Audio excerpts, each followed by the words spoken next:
ఇది డ్యామేజ్ కాదా కూటమికి? వర్మ గారు, మీకు అలాగే ప్యానెల్లో ఉన్నటువంటి మిత్రులందరికీ కూడా శుభసాయత్రం. ఈ వ్యవహారంలో ఏమీ మాట్లాడొద్దని మా పార్టీ నుండి ఆదేశాలు ఉన్నాయి. ఓకే. గల్ఫ్ నుండి ముఖ్యమంత్రి వచ్చిన తర్వాత ఆయన తీసుకునే నిర్ణయాన్ని బట్టి, మా పార్టీ నుండి వచ్చే డైరెక్షన్ బట్టి మేము స్పందిస్తాము. ఇప్పుడు స్పందించడం అంటే పార్టీ లైన్ దాటి నేను మాట్లాడాను. ఓకే,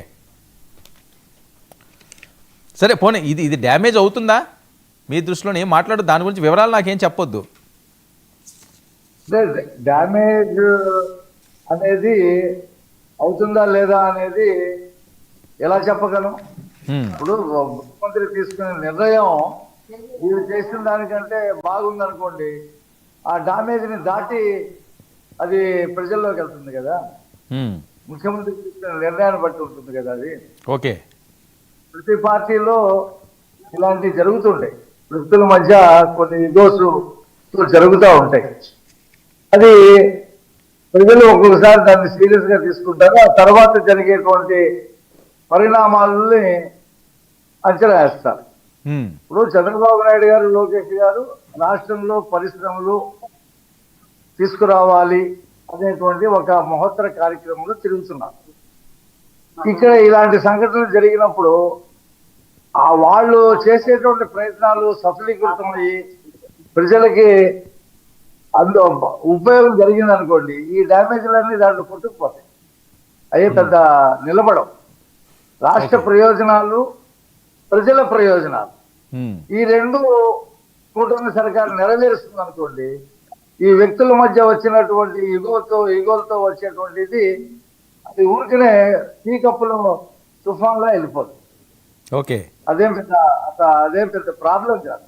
ఇప్పుడు భారతీయ జనతా పార్టీలో కూడా మోడీ గారు ప్రధానమంత్రి అయినప్పుడు అద్వానీ గారిని, యశ్వంత్ సిన్హాని, శత్రుఘ్న సిన్హాని ఇలా చాలా మంది సీనియర్స్ ని పక్కన పెట్టారు. కొంత వివాదం జరిగింది. ఆ తర్వాత ఏమైంది, వాళ్ళు ఐసోలేట్ అయిపోయారు.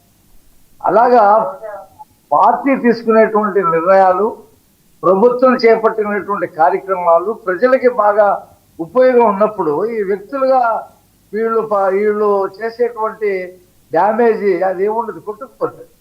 అంతకేం నష్టం ఉండదు. ఓకే, సరే. ఏంటి, నేను పవన్ కళ్యాణ్ గారు అభిమాని అంటున్నారు రఘురామకృష్ణరాజు గారు? ఎందుకు కాదు?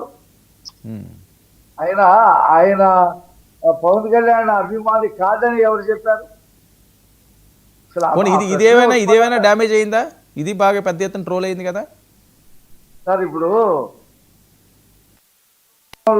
అనేక తగాదాలు జరుగుతుంటాయి సార్. అన్న తమ్ముడితో తగువ పడతాడు, తమ్ముడు చెల్లితో తగువ పడతాడు, పిల్లలు తల్లిదండ్రులతో తగువ పడతారు. ఇవన్నీ జరుగుతూ ఉంటే పక్కింటోళ్ళుగా వీధిలోనూ కాస్త ఆశ్చర్యం వస్తుంది. తర్వాత ఏదైనా ఒక శుభకార్యం జరిగింది అనుకోండి, అందరూ నిలబడి ఆ ఇంటి శుభకార్యాన్ని సక్సెస్ చేస్తారు. జనం కూడా వచ్చి వాళ్ళని మెచ్చుకుంటారు. ఇలాంటివన్నీ పెద్దగా చర్చించవలసిన విషయాలు కాదు. ఇంటి పెద్ద ఎవరైతే ఉంటాడో ఆయన తీసుకునేటువంటి నిర్ణయాలే ప్రధానంగా ఆ సమాజంలో, ఆ స్ట్రీట్ లో వెళ్తాయి. పిల్లలది పెద్ద ఇదేం ఉండదు. రఘురామకృష్ణరాజు గారు పవన్ కళ్యాణ్ గారి అభిమాని కాదని